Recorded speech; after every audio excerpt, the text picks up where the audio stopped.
Jai Gurudev.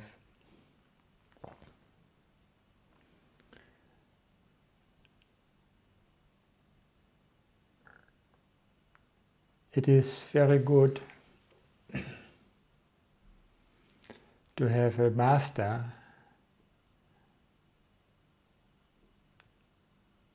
for getting enlightenment.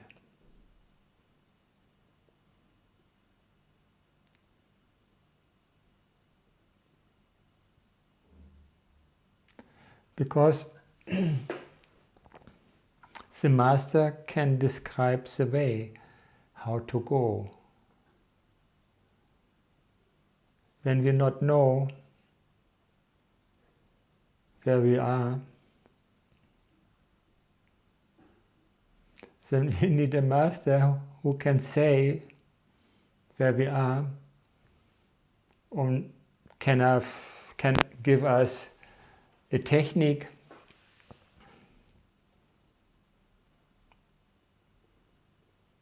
which brings our mind directly to the source of our existence, our pure existence. When we not have a master, where we should begin to find out where we are.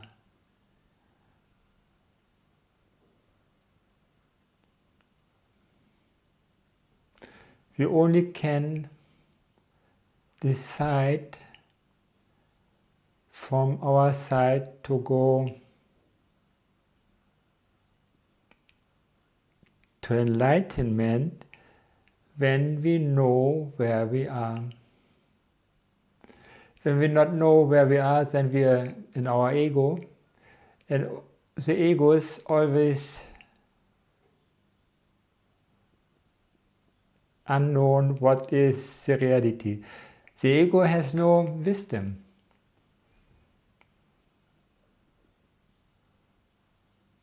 So we must overcome the ego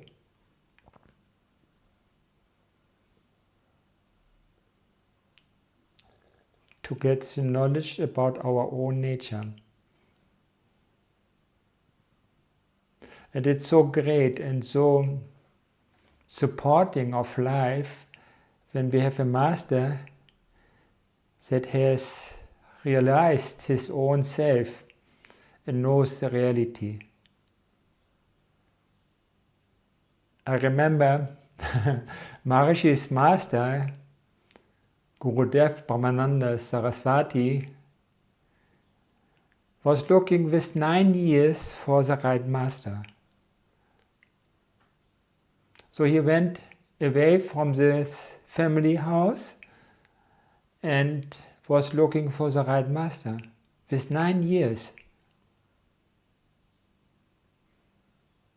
And his wish was that the master should be realized. He should know the reality. He should know the self, this pure consciousness. Otherwise, when the master did not know what is the reality, how he can show his disciples the way to get it.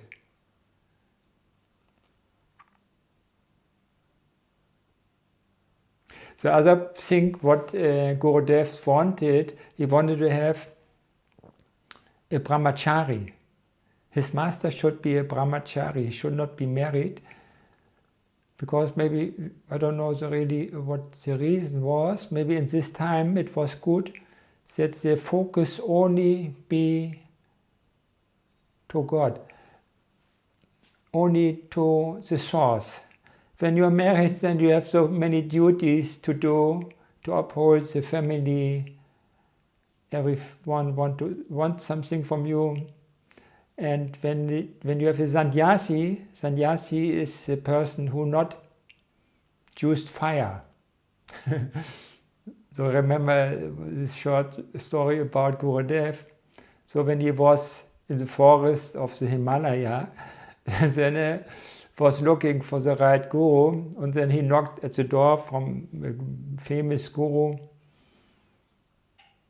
totally enlightened, and then he asked him, he was a sannyasi, he should not have fire. Then he asked, then Gurudev asked him, do you have fire? And this sannyasi, this guru, becomes very angry, because how can this little boy ask this question? Because everyone knows that the sannyasi never used fire.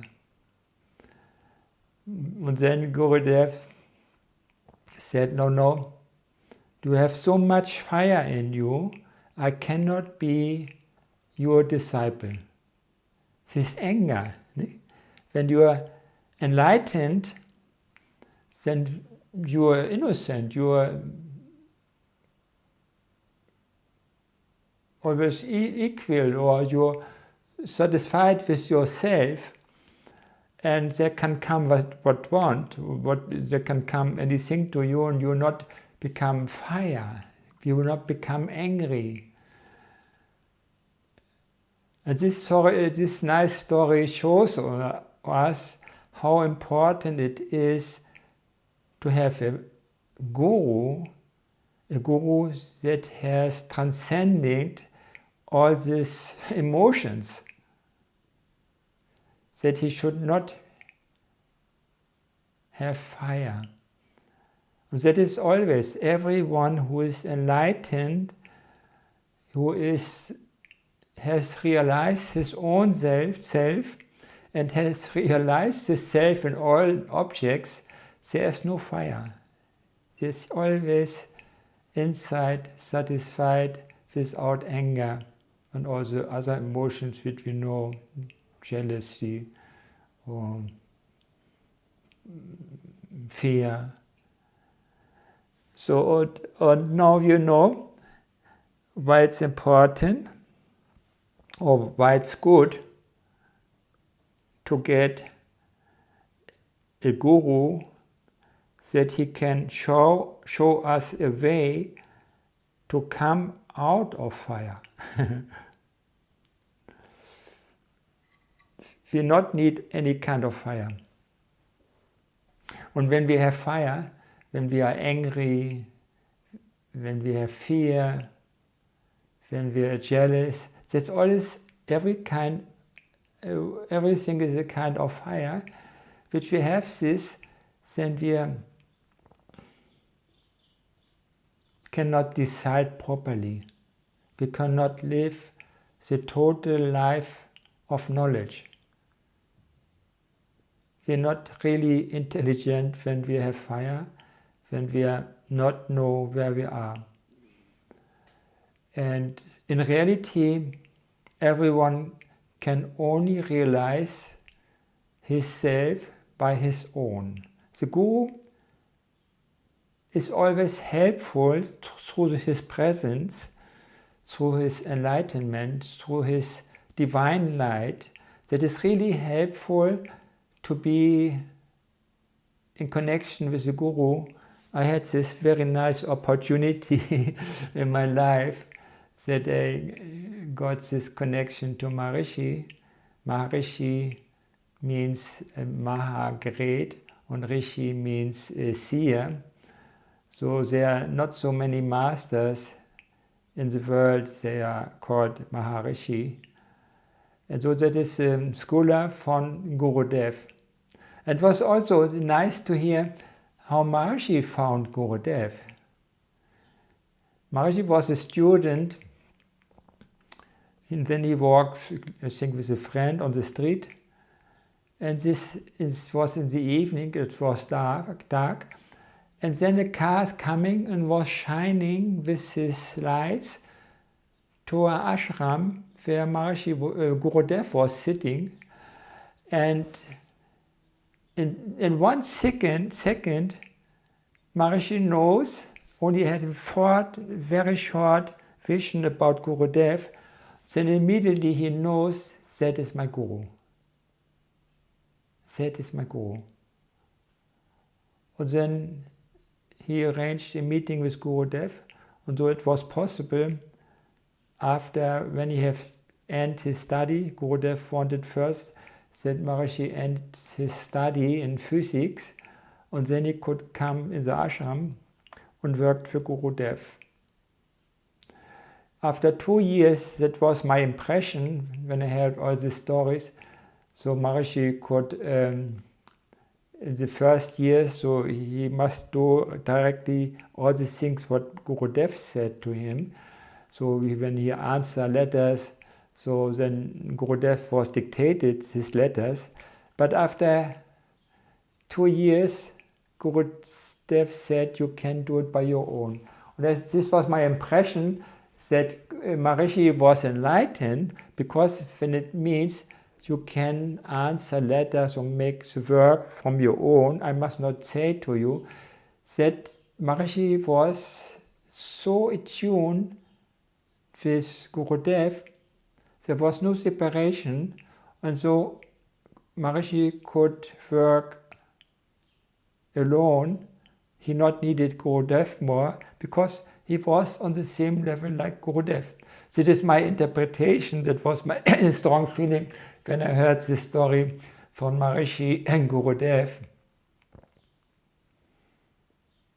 In my case, it was also very nice stories which I had with Gurudev, with Maharishi.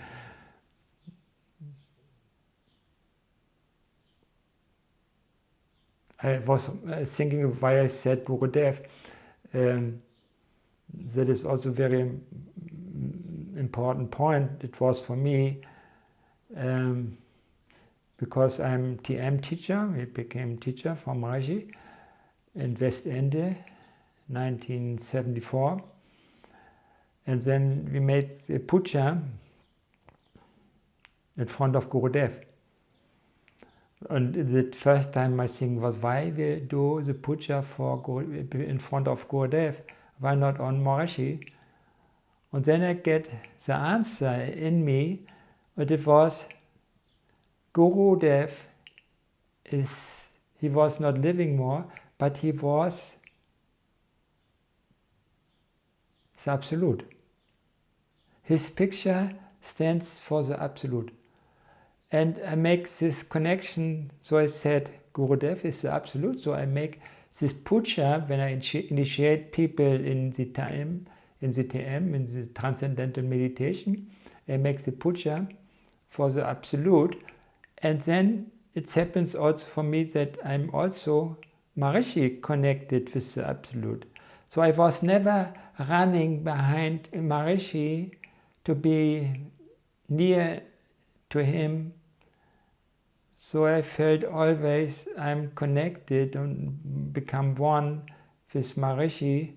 So and then when he asked, also I remember I was in Spain, and then he said, so I can go with him to Brazil and to create, I'm engineer for agriculture, to create something so that we have a farm there, a big farm, and many people to work there, and all the people should start with Transcendental Meditation.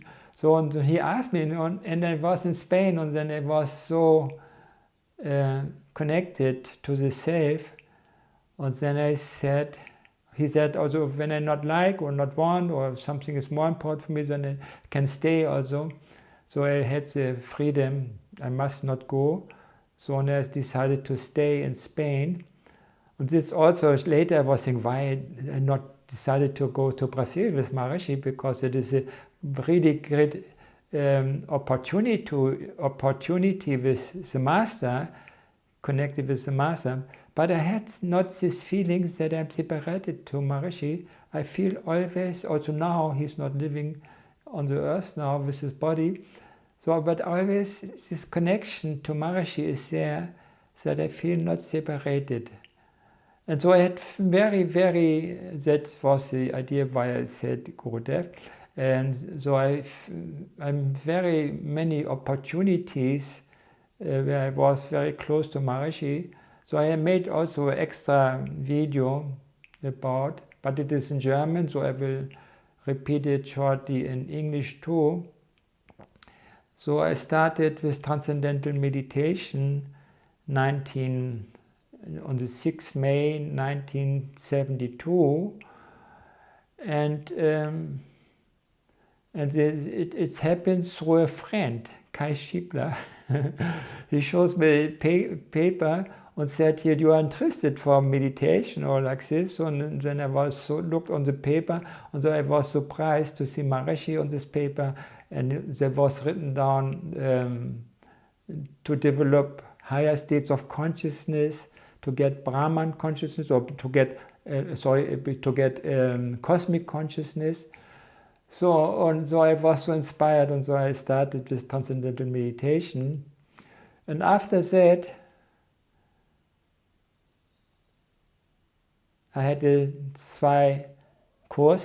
courses in the field. I learned this Transcendental Meditation in Hanover, and there was Dr. Knifke, and they make weekend courses, and I went also to two courses. One was in Bremen, and so there was a lady, and she said, when you stay in Bremen, Maharishi was also there for 1 week, and in the past, and then you get out of all your problems. You become free from all your problems.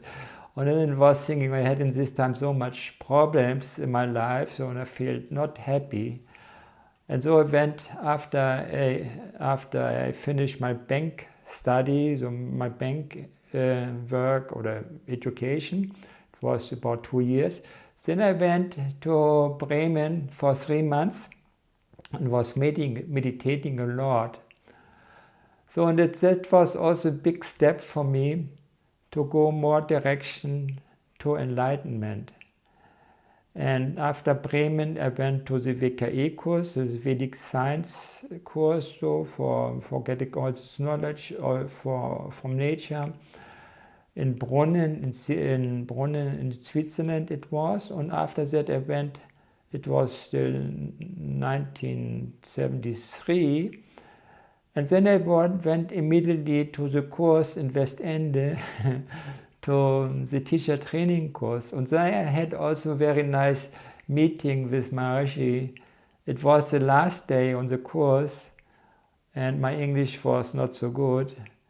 And so I could not really understand Maharishi, and that was really important for me to understand everything, because we got all the steps for initiating people in Transcendental Meditation. And so it happens that I asked Maharishi, there were a big course, about 2,000 people from all the part of the world were there and wanted to become teacher. So I asked Maharishi, or said to Maharishi, I not understand you properly. And then he said to me I should come in front, at the front where he was sitting, and and then I was sitting very near to him. He said I should come very close to him, and so I was sitting there. And then he shows me so what I should make better, or more properly. So, and then it happens also from the leader, from the French group. He stand up and said, Maharishi, also my group also not understand properly what you said in the last hour. And then Maharishi started to repeat the whole course, the whole steps, so for initiating people. And I wanted to go, but Maharishi said, no, be here. So I should stay close to him. And so I was sitting more than 1 hour next to Maharishi. And in this time, that was the greatest blessing, I think, which I got from Maharishi.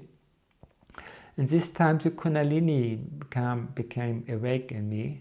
So this energy in the body, in the ground on the back, so the Kundalini becomes lively in me.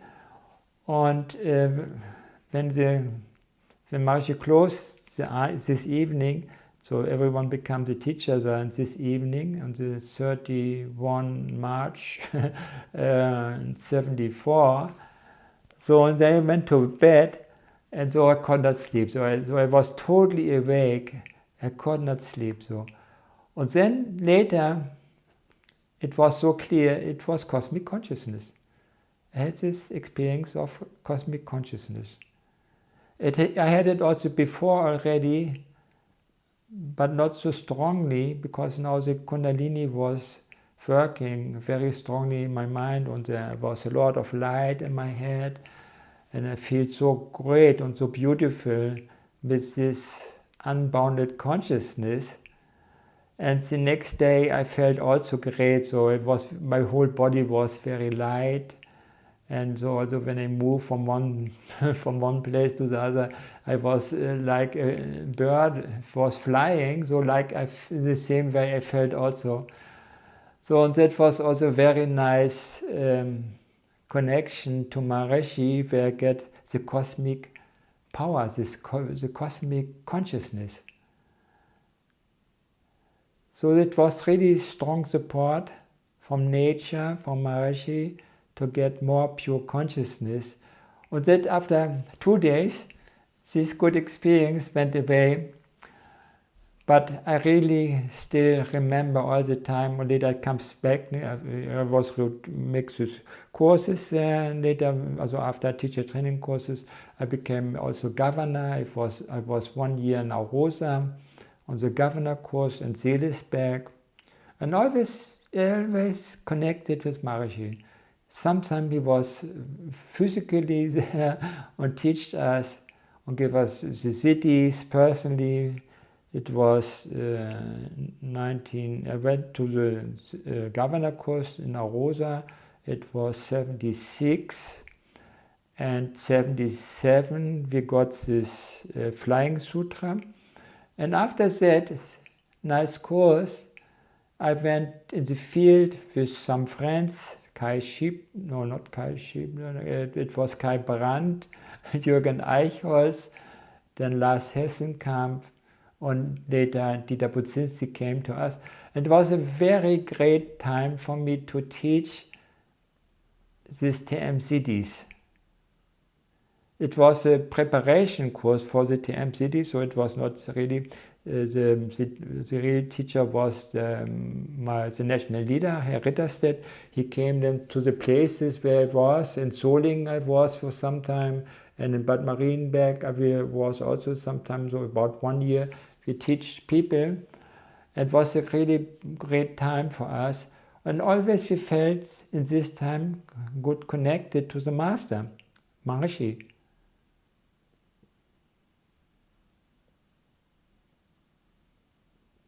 So the main thing what I want to mention, it is so necessary to have a master that he can show the shortcut for your development. Because when you are in the ego, when you work from your ego, when you think from your ego, then you are always in limitation.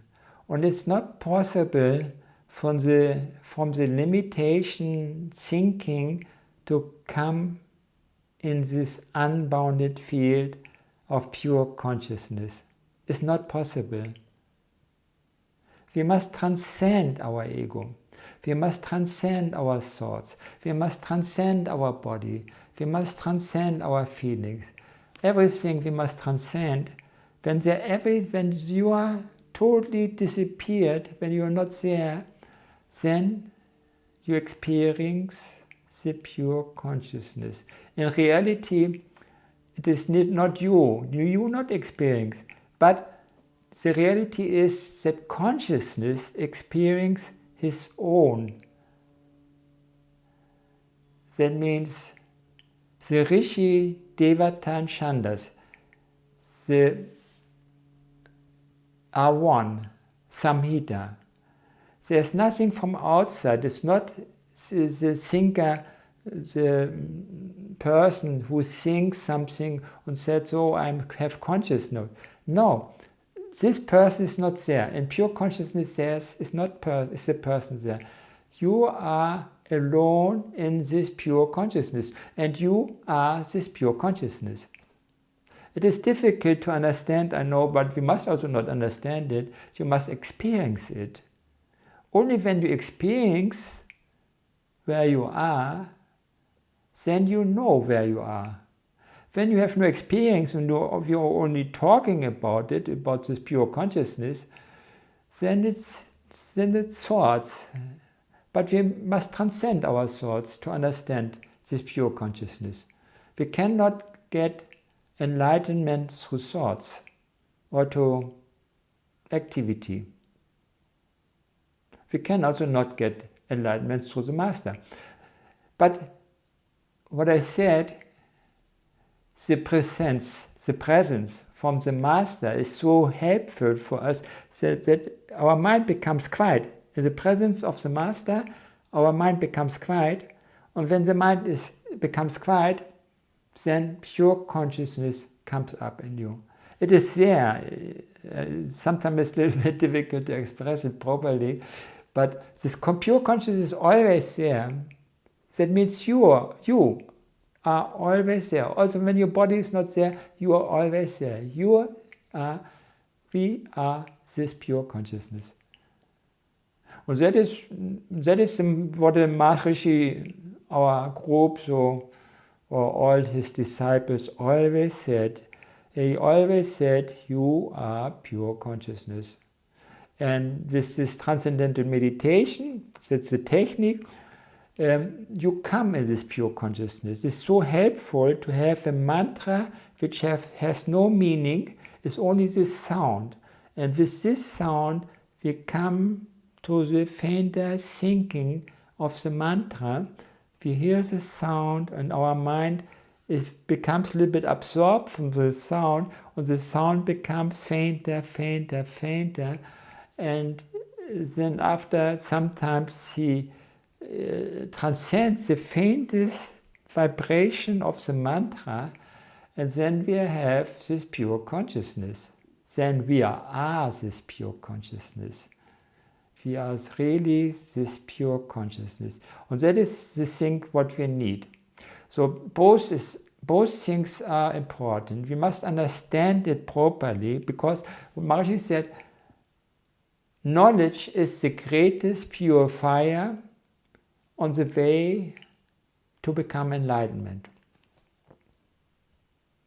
So we go with big steps to enlightenment when we transcend morning and evening our thinking, our feeling, our surroundings, and get this knowledge from the Master. When the Master is not there, then you get the knowledge from a friend also. The knowledge comes to you when you are ready for the knowledge. When you become more aware about your own nature, which is this pure consciousness, then the knowledge will come to you. The Vedic literature is full of knowledge, and you get always, there's so many books, so you can think where I should start, what should I read. I sometimes take the Bhagavad Gita from Maharishi with his commentaries and open one page and read one verse, and then I know, wow, that this was the right verse which I needed in this time. I had a car accident, so I will make one other video, because Maharishi saved my life this time. It was 1978.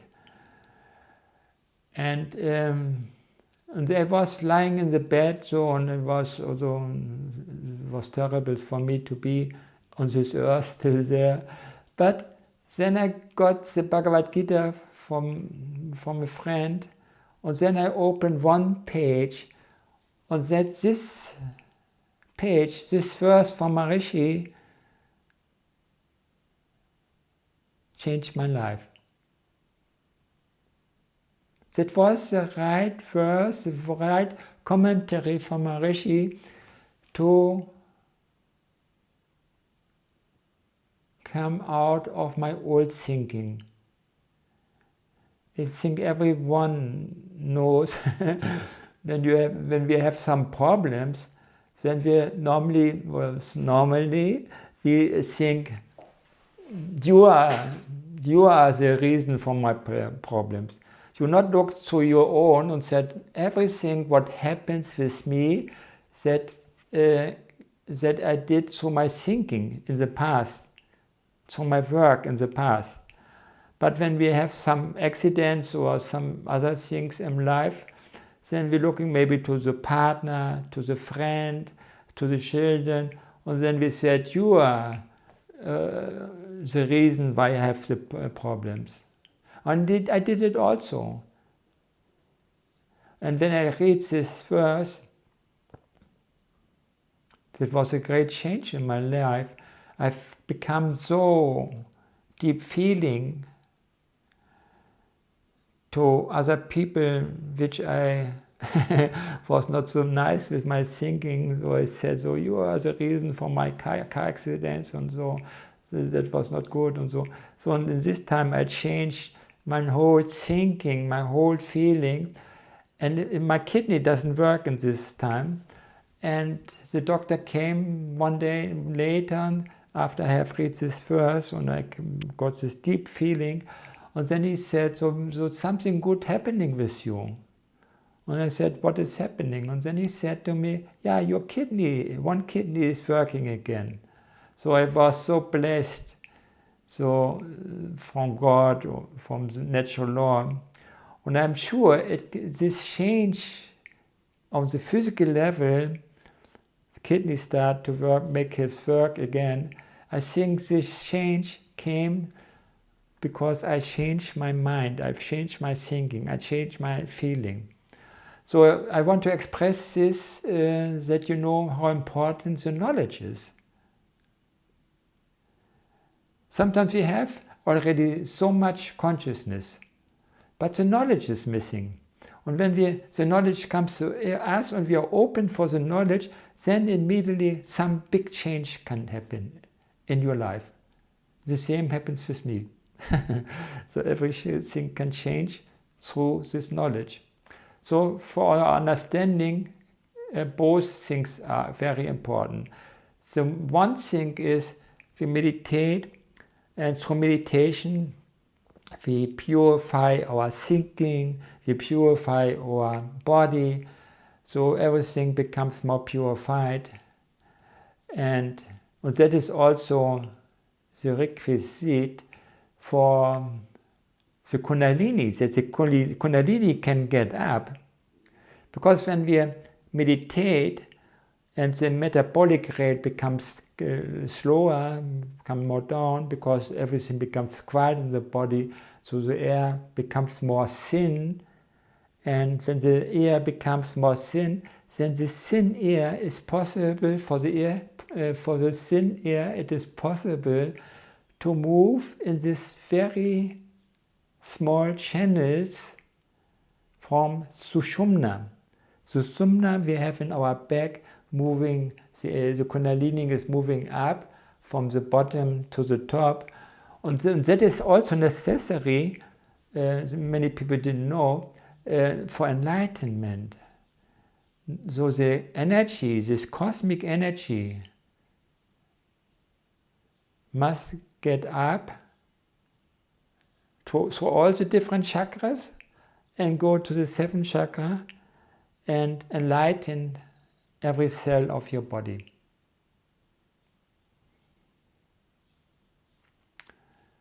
So these channels, also from Ida and Pingala, in the middle we have Sushumna, must be very purified, otherwise we cannot get enlightenment.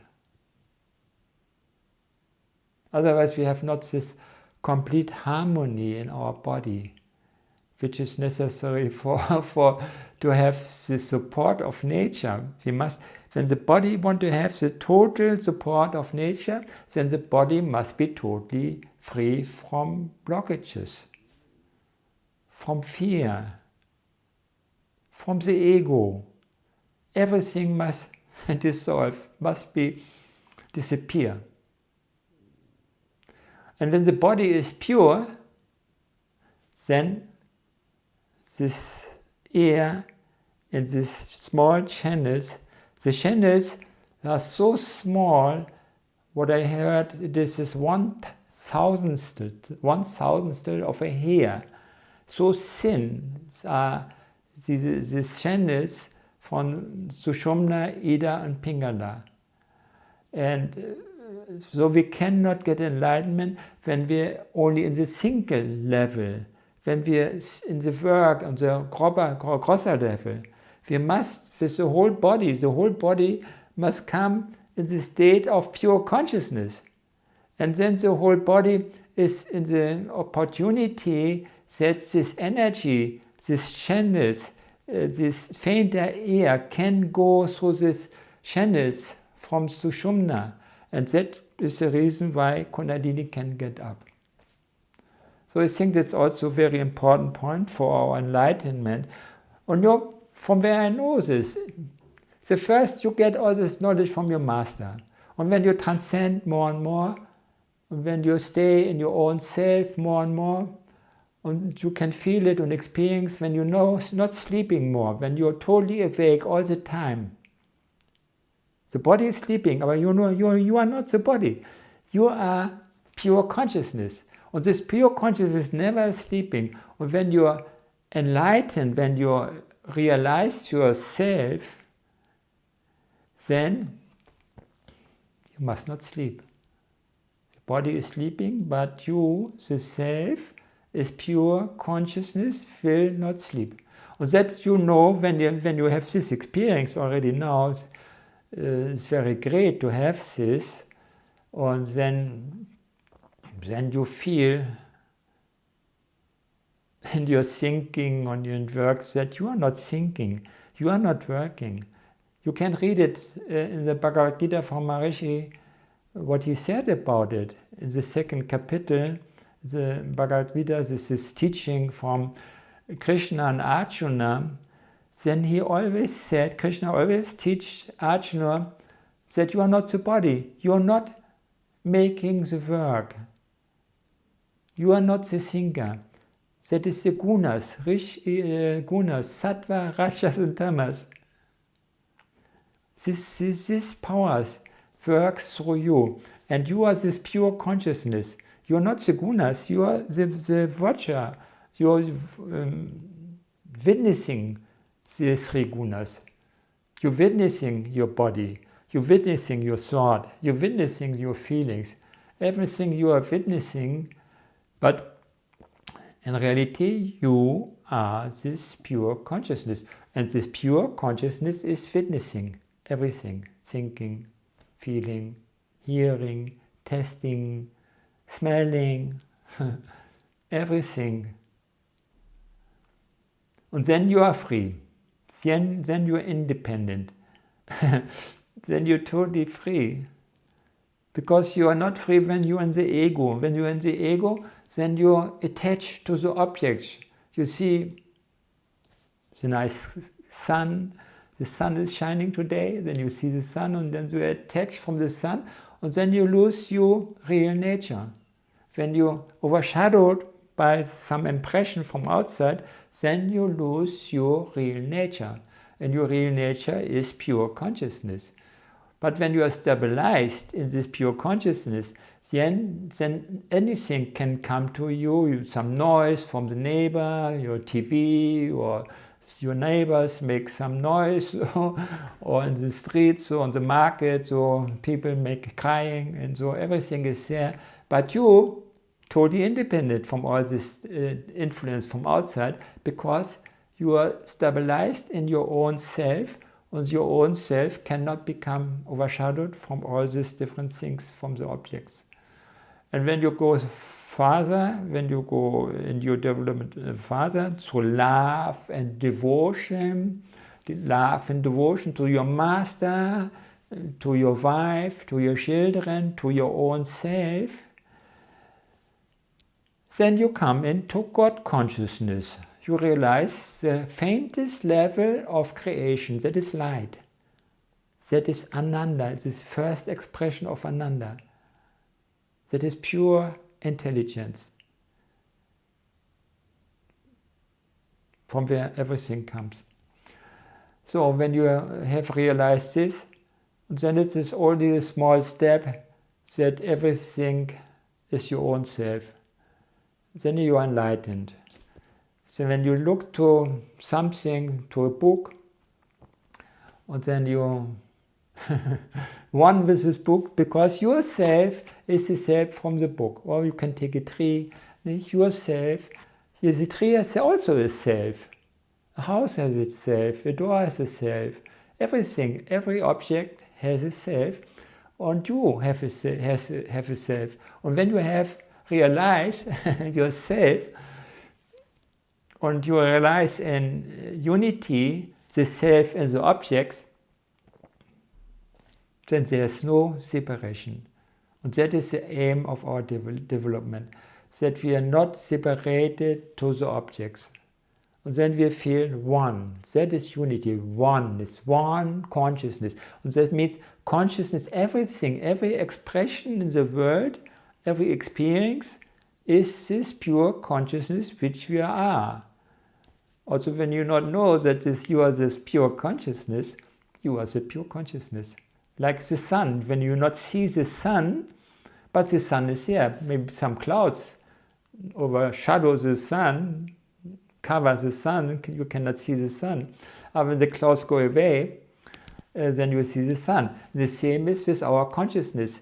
When all our clouds, all the impressions, all the things which not happen belongs to us, all the blockages, fear, ego, when we disappear all these things, and this happens automatically when we transcend our thinking, our feelings, then all the negative things goes away, and it's like the skies goes away when everything, when the sun is strong enough, and then it's our consciousness is strong enough, and then no objects can overshadow yourself. You are all totally free all the time, all the time. Doesn't matter what you think, what you make with your day, if you're traveling or sitting in the bed or on the bed or flying, doesn't matter.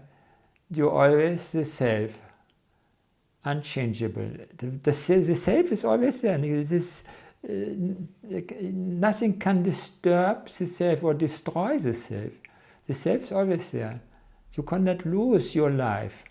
So nothing. Because you are the self and not the body. You can destroy your body, but you cannot just destroy the self. And the reality is you are not the body. The reality is you are the self. So, thank you for your listening.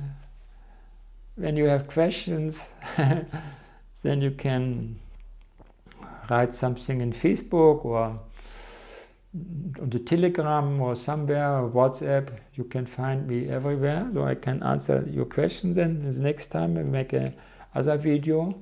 I make this video, normally I make only German videos, so videos in German, but people asked for it and so on, so I make some English videos, and it's also a good exercise for me that I become better in my speaking, my feeling. It happens automatically. You must not think about speaking, but it happens. And you feel also in your life when you're connected with yourself, then you must not thinking about to speak, how I should speak, and when I should speak. It happens everything automatically through the three gunas.